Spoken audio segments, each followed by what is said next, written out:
Hey guys, making a real quick video on a 2003 S500 Mercedes, the w220 body style.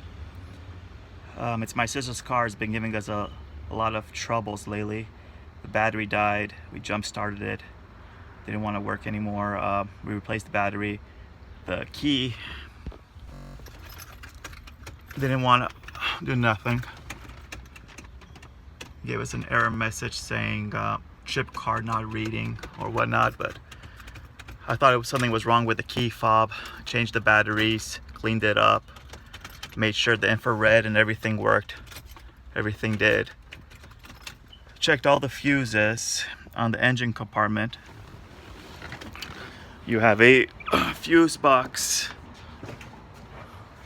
on the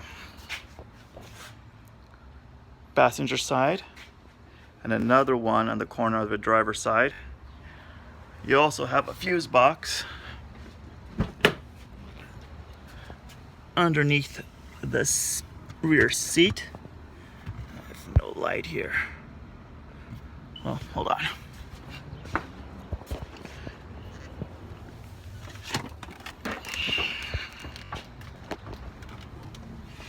Fuse box underneath the rear seat on the passenger side.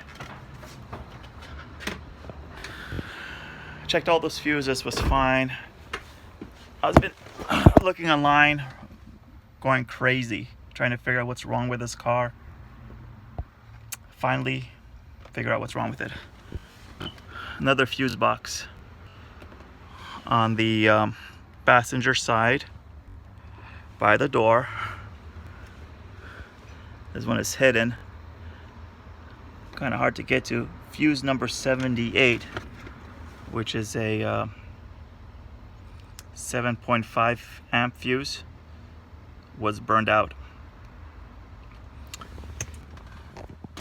So if your car doesn't start after changing your battery, or maybe you crossed the jumper cables and blew out a fuse and your car doesn't want to start now, well, now you know. Fuse number 78, passenger side door, problem fixed. Thanks.